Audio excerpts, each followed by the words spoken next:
Yo, hello everybody. Kembali di channel ya, Piki Activity.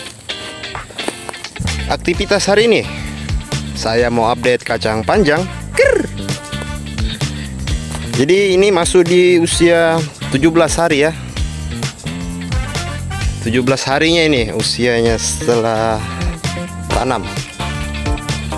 Ini saya mau memperlihatkan. Video kemarin tuh saya update terakhir ya, kacang panjang itu umur 10 itu tentang gejala penyakit ya. Dan setelah itu penanggulangan yang pertama saya lakukan itu menghilangkan jamur. Jadi menggunakan antrakolit ya, fungisida.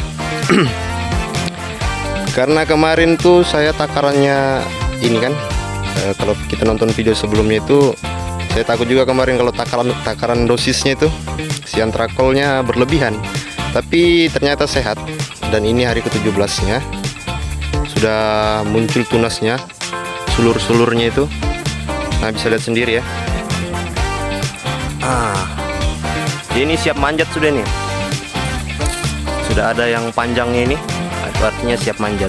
Dan tugasnya itu ya harus sudah mempersediakan ini lanjaran. Tapi untuk sekarang ini mungkin saya akan menjelaskan langkah selanjutnya lah untuk kacang panjangnya dulu. Jadi bisa dilihat ya bedeng ini. Ini kan kacang panjang ada 3 bedeng. Ini salah satu contohnya. Ini bedeng yang di sebelah sini tuh, tengahnya ini penuh dengan rumput ya, atau gulma biasa disebut. Jadi rumput ini sebenarnya nggak ada gunanya sih. Lebih bagus dicabut, tapi ya yang rajin silakan cabut. Kenapa? Itu sarang, bisa jadi sarang hama, berbahaya buat si kacang panjangnya. Dan perbedaan antara 3 bedeng ini signifikan sekali. Bisa dilihat bedeng yang ini gulmanya itu di tengah ya, hijau ya, sampai ke sana tuh hijau rumputnya. Di sebelah sini kurang. Nah, rumputnya kurang. Di sebelah sini apalagi. Nah, bisa lihat sendiri nih, tidak ada rumputnya. Jadi kesimpulannya begini. Kita mulai dari sini dulu ya. Jadi bedengan itu saat gulma tidak ada, maksudnya begini, kosongan. Ini kan sudah 17 hari. Dia kosong, dia rumput ada tapi sedikit. Kenapa bisa? Sekelas rumput aja malas tumbuh gitu, dia malas tumbuh di sini. Jadi kesimpulannya itu tanah ini kurang subur. Poinnya gitu. Kenapa saya tangkapnya ke situ? Gini ya, bisa mungkin dilihat sendiri perbedaan bedengnya ini. Di sini banyak yang ompong, ngerti maksudnya ompongnya itu ini nggak jadi berderet. Jadi kacang panjangnya itu kelihatan kurang gitu. Nah, seperti ini, satu kiri kanannya itu hilang semua. Nah, masuk yang di daerah begulma ini mulai subur, berarti tanahnya subur. Seperti ini. Di sini kurang jos ya, kacang panjangnya kurang jos. Gulma tidak ada. Di daerah yang sini gulmanya banyak. Nah, tapi kacang panjangnya jos. Jadi gitu. Nah, bedeng yang paling minim KO ya, yang hampir ke tingkat kesuksesannya ini, nah bedeng ini. Jadi dia faktor juga ya mempengaruhi itu tanah. Karena kenapa saya bilang tanah? Kemarin ini saya yang kelola sendiri, jadi saya tahu. Memang daerah sini tuh, tanah yang sebelah sini ya, dia lebih banyak tanah hitamnya daripada tanah lempungnya itu. Di sini 50-50. Di situ mungkin 70% tanah lempung, tanah hitamnya sedikit aja, 30%. Ya bisa dilihat sendiri, kita bisa nilai dari tanah. Ini tanah hitam lebih baik daripada tanah lempung gitu. Nah, bagaimana saya antisipasi ini? Karena bisa dilihat apa ya, bahasanya mereka itu yang kurang subur gitu, kerdil, doyok gitu. Apa? Ya doyok, kerdil lah, atau gimana? Ya kita beri dia makanan tambahan. Apa itu makanan tambahannya? Seperti pupuk. Nah, pupuk NPK yang primer, yang ya NPK lah. Jadi tugas saya ini untuk usia 17, saya akan memberi pupuk makanan tambahan untuk si kacang panjang ini. Karena sebenarnya untuk pupuk makanan tambahannya itu NPK seharusnya di usia 10 hari sih. Seharusnya di usia 10 hari sudah ada makanan tambahan. Jadi akan saya beri ketiga bedeng ini, walaupun itu sudah subur tetap saya beri karena saya orangnya adil. Ya, bagus sih. Sombongnya.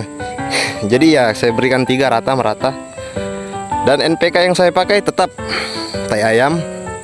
Kenapa saya pakai tai ayam? Jadi mungkin senior tahu. Baiknya tai ayam itu, dia kenapa? Karena dia N-nya tinggi. Jadi NPK itu N, P dan K ya. N-nya tinggi.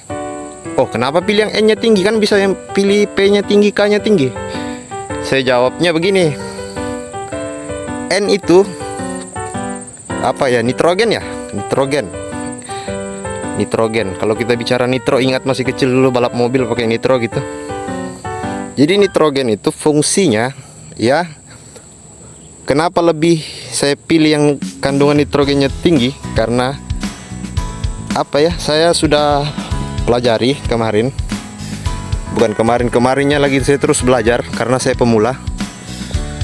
Nitrogen itu, jadi tanaman ini punya 2 fase ya. Saya jelaskan 2 fase. Fase vegetatif sama generatif, 2 fase. Itu dari awal dia tumbuh sampai dia mati, berbuah. Jadi vegetatif itu pertumbuhannya. Maksudnya dari dia tumbuh biji, berkembang sampai di titik dia berbunga. Berarti siap berbuah ya kalau berbunga. Nah, itulah fase selanjutnya, itu fase generatif. Jadi 2 fase dia. Jadi 2 fase ini membutuhkan NPK yang berbeda. Fase pertumbuhan sama fase pembuahan. Dia kandungan N lebih dibutuhkan di fase pertumbuhan. Nah, kenapa saya pilih NPK-nya tai ayam? Karena saya sudah browsing. Tai ayam itu the best untuk tanaman yang pertumbuhan, yang mulai pertumbuhan. Karena ini masih tahap pertumbuhan ya. Saya gunakanlah tai ayam. Jadi kesimpulannya seperti itu. Dimengerti kah? Semoga dipahami ya, karena ilmu juga itu. Jadi akan saya beri makanan tambahan. Mungkin yang pakai pupuk kimia bisa ya. Saya kurang ngerti kalau pupuk kimia karena pemula kan. Kandungan kan biasa mereka main 10 gitu atau 16. Mungkin ada ya pupuk kimia itu yang N-nya tinggi, P-nya rendah, K-nya rendah. Lebih ke N gitu, nah kayak dia tekan ke N, ada yang tekan ke P, ada yang tekan ke K. Saya kurang tahu karena ya pemula. Jadi saya mainkan yang biasa, yang saya tahu aja dulu. Jadi saya mainnya itu. Oke, jadi setelah saya pemberian pupuk kotoran ayam, tai ayam ini merata. Jadi saya nanti taburnya di tengah aja ya, di tengah bedeng. Enggak langsung kena tanamannya, di tengahnya aja. Karena saya takutnya kenapa sih tanaman. Oke, jadi seperti ini tampaknya. Ini sudah saya beri. Nah, bisa dilihat ya. Di tengah aja. Ini sudah saya tabur. Jadi tai ayam yang sudah saya tumbuk ya, yang halus, biar bagus peresapannya ke tanah. Ini sebenarnya bagusnya di ini, bersihkan dulu rumput-rumput ini, gulma. Cuman ya ada kerjaan, jadi biarkan aja lah. Nanti tunggu tinggi juga dia, cabut. Jadi bagusnya sih dicabut ya. Tapi saya yang waktu biasa. Ini juga sudah saya beri, tetap saya beri. Nah. Tuh, biar gulmanya subur sama kacang panjangnya. Gizi tambahan. Oke. Kita masuk tahap selanjutnya. Ini dulu. Jadi setelah diberi begini ya, diamkan aja sudah, biarkan. Jadi selanjutnya alam yang eksekusi. Saya berharap dari hujan karena di sini lagi musim hujan. Ini ada 2 hari hujan. Ini bekasnya becek, nah becek. Mungkin 2 hari lagi ke depan nih hujan atau enggak nanti malam, karena ini panas betul cuaca. Jadi saya harap dari hujan aja. Mungkin kalau di tempat situ yang lagi kemarau siram, silahkan siram, tapi lebih baik dibiarkan aja begini sih, mengurangi kerjaan kan. Oke, langkah selanjutnya. Jadi begini, pribadi, selama usianya ini dari masa tanam saya belum pernah ada semprot ya. Ini apa? Insektisida. Jadi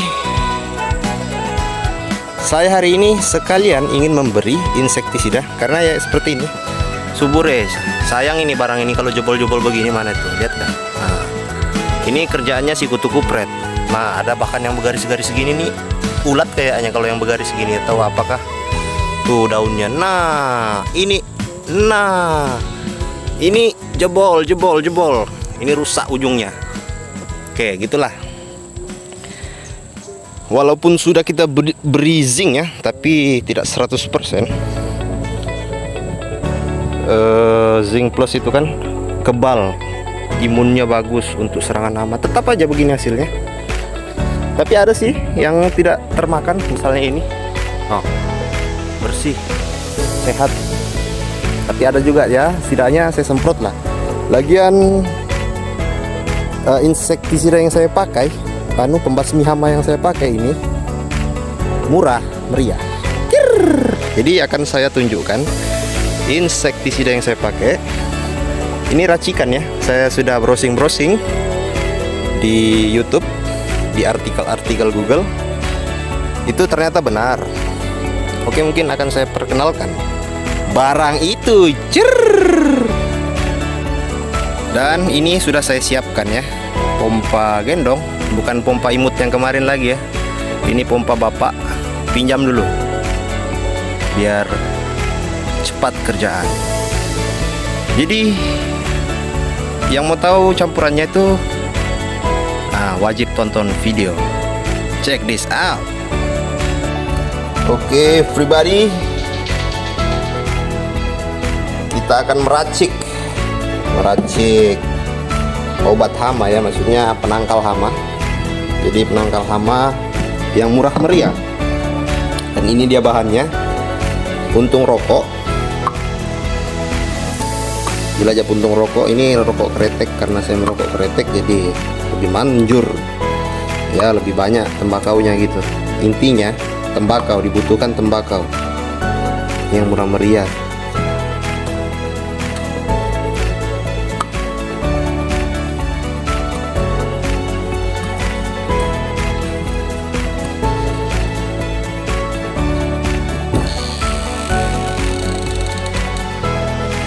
Secukupnya aja ya, jangan terlalu banyak, karena saya untuk satu pompa aja itu 18 liter air.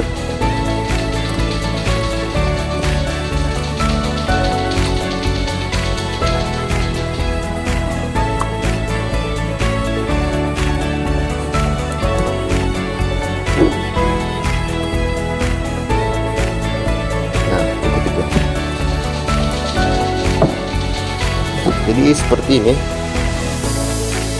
Nah, ini lumayan ini. Jadi setelah itu kita larutkan dengan air panas. Ini air panas.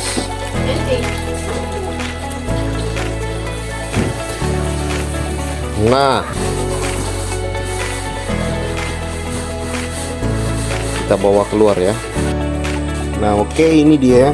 Bahannya itu rendaman tembakau, ini yang utama. Terus tambahannya ini lain tempat ya, tapi isinya ini apa ini? Sabun cuci piring, Sunlight. Jadi kita campur di sini ya. Ini 18 liter air.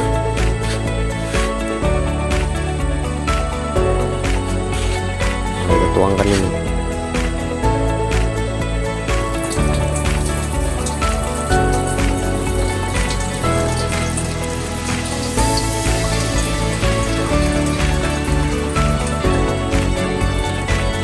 Jadi air tembakaunya ini kita rendam ya pakai air panas. Setelah itu dibiarkan dingin. Nah, dinginnya baru airnya diambil. Sari-sarinya ini biarkan aja sudah. Atau mau dipakai lagi bisa juga sih.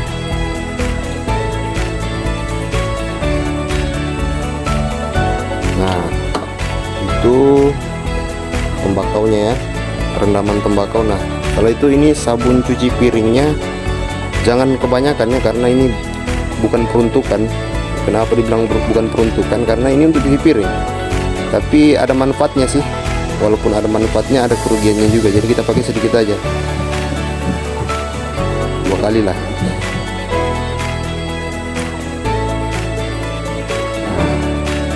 cukup. Itu 2 sendok lah mungkin. Kalau kita pakai sendok makan itu 2 sendok makan.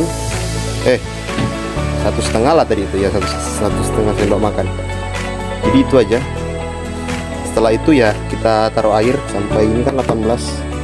Taruh air dan siap digunakan.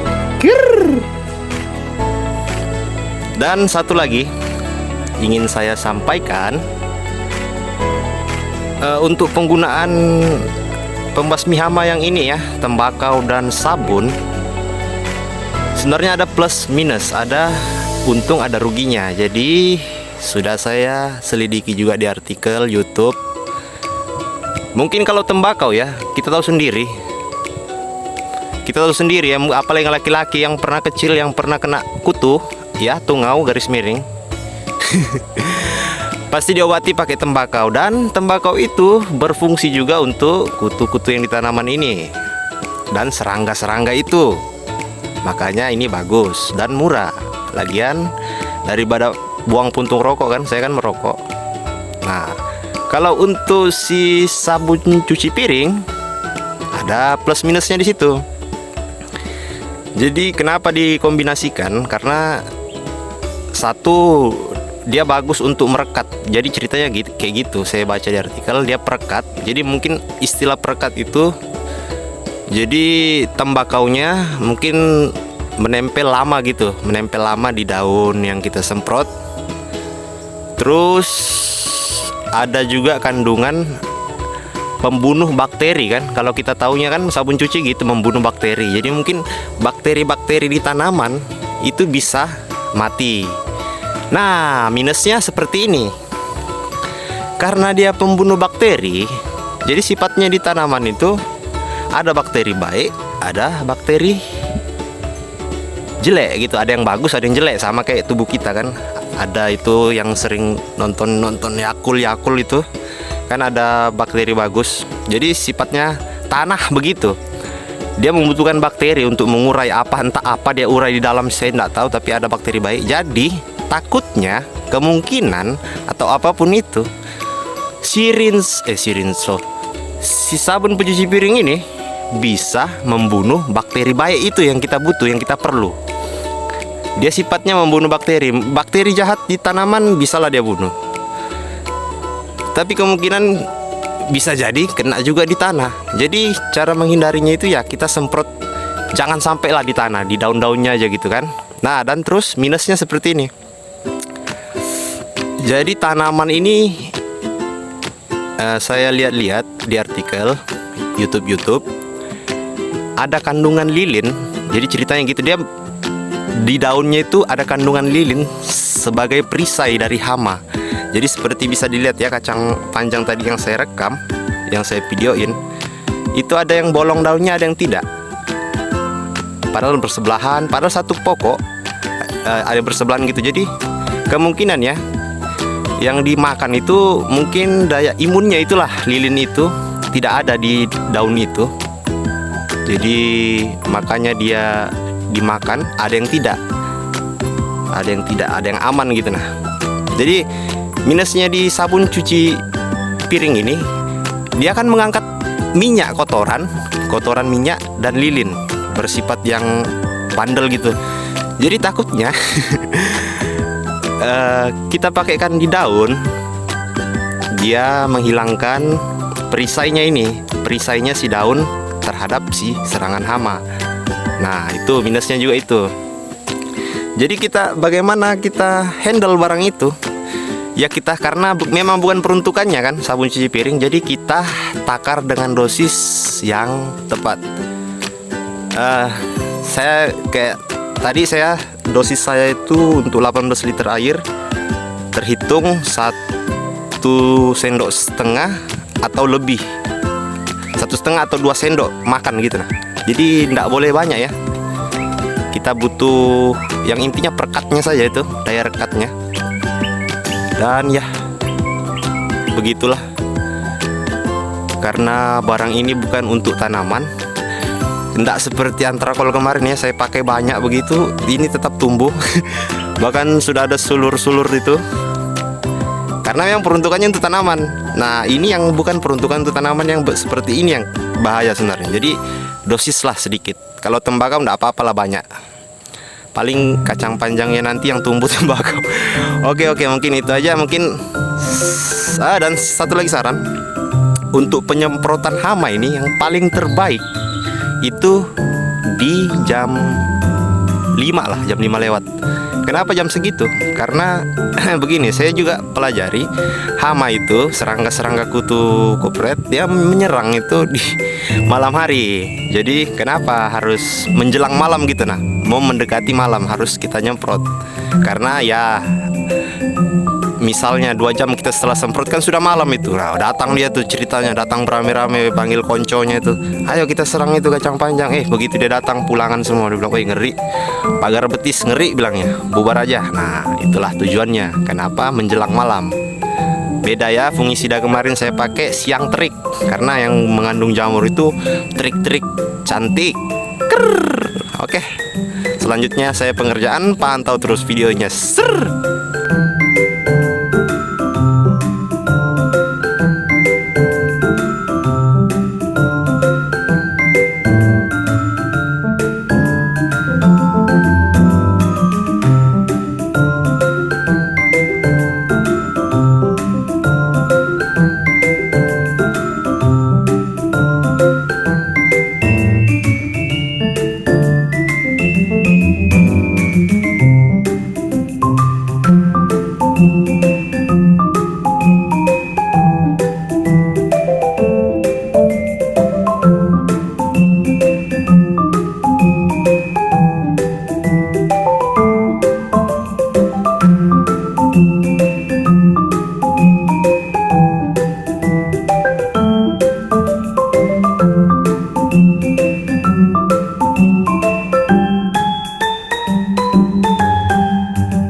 Oke, itulah dia penyemprotan. Kita basmi tadi ya, kutu kupret, hama-hama. Jadi karena saya aplikasikan pupuk dan basmi hama bersamaan, jadi supaya tidak ini ya, karena saya takut bakterinya pupuk ini mati, saya hindari. Jadi hindari aja, kalau misalnya ada yang melakukan hal sama seperti ini, hindari aja. Jadi saya ini kan misalnya ini kering, dia tetap tidak kena, jadi saya semprot ke arah sana aja, terus dari arah sana mengarah ke sini gitu. Pokoknya cari cara lah supaya tidak langsung kena. Hindari juga tanah ya kalau bisa, karena takut meresap ke tanah, merusak bakteri baiknya. Oke, langsung kita intip dulu ya. Tadi daerah sini tuh banyak sekali yang terbang-terbang pas saya semprot, sampai belalang pun ada. Nah, daerah sini karena banyak gulmanya, karena itulah gulma itu sarang hama. Saya tidak berani semprot gulmanya karena ada pupuknya. Jadi saya semprot tetap kacangnya aja. Mana tadi belalang itu? Hilang sudah.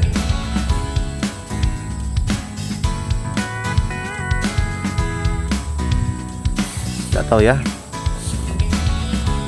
Pada tewas juga kayaknya ini, nggak ada kutunya, nggak ada hama kali sini. Banyak binti-binti hitam aja di balik daunnya. Nah, kita cari di daun yang rusak. Biasa di daun yang rusak itu.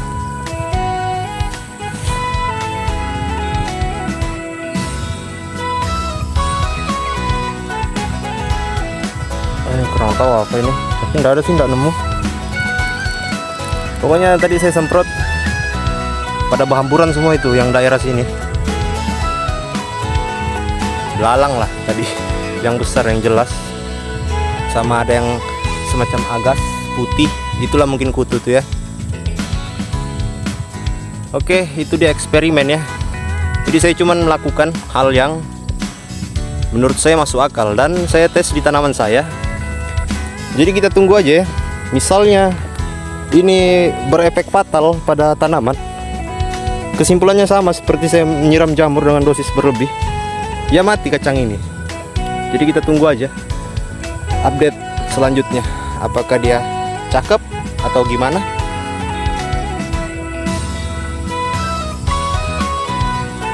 Sayang di sini ompong